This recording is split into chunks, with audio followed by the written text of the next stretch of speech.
Dad, can you read me a bedtime story? Yeah, buddy, go ahead. Grab a book.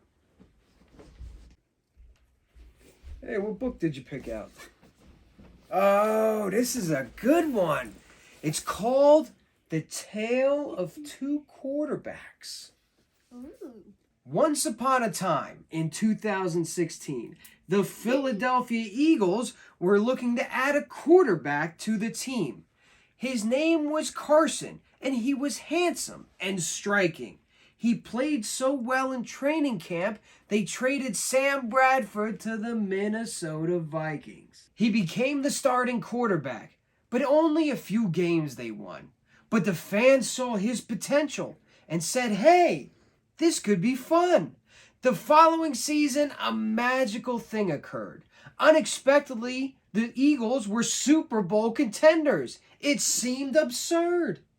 Carson was an MVP candidate. The NFC conference, they were atop. But against the Rams in LA, poor Carson's ACL would pop. Eagles fans were sad. They said this could have been our year. But the Eagles said things aren't so bad. You have nothing to fear. We know someone special. He's an old friend. He wears the number 9, and his initials are BDN. Nick Foles took the field. He was wheeling and dealing, and all his teammates were happy except for Carson Wentz, who was all in his feelings. The Eagles went to the Super Bowl with a backup QB. They even beat the Patriots and that bitch Tom Brady. They beat the Patriots and confetti rained down. Everyone was excited, except for Carson, who was wearing a frown. This is my team, he thought. I'm the star of the show. So he was the starting quarterback next year. And wouldn't you know, Carson was hurt again. He played reckless, not brave. And once again the season was Nick Foles' to save. Now Carson said all the right things, but you could see it in his face. He couldn't understand that the way he played was the reason he kept getting replaced. He would hold on to the ball way too long. He wouldn't throw it away. He would have too many interceptions that would cost them the game. He had happy feet in the pocket. His mechanics were all whack. And some of his teammates no longer had his back. But the next season, Carson thought he had the starting job in the bag. There were no more quarterbacks to take his place. Nick Foles had signed with the Jags. But Howie Roseman knew he had to do something. If Carson worked on the things he needed to improve, that would be one thing. But Carson wouldn't change. He was stuck in his ways. He wouldn't improve on things he needed to work on. I plays how I plays. So Howie drafted a quarterback in round 2.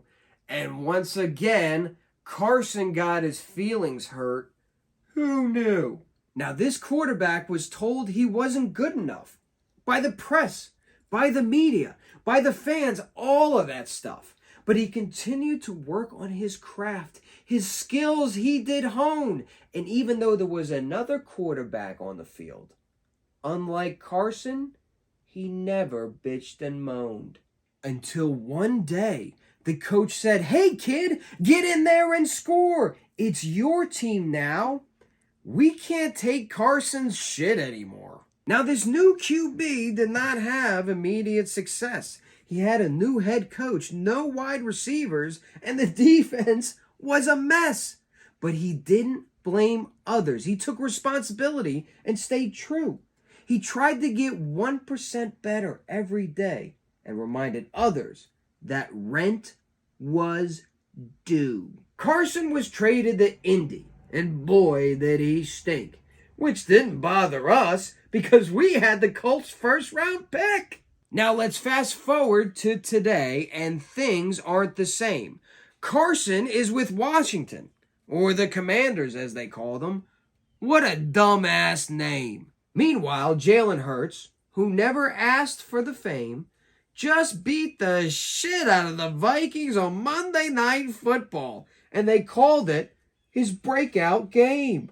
Now, the Eagles play the Commanders this Sunday at FedEx, and 1,200 Eagles fans will be down there with Philly sports trips, and you can imagine what happens next. The book is out on Carson Wentz. He'll never change, and he's soft as a kitten. As far as Jalen Hurts goes, the sky's the limit, and the pages in his book are still unwritten. Hey, Dad. Yeah, buddy. Go Birds. Go Birds.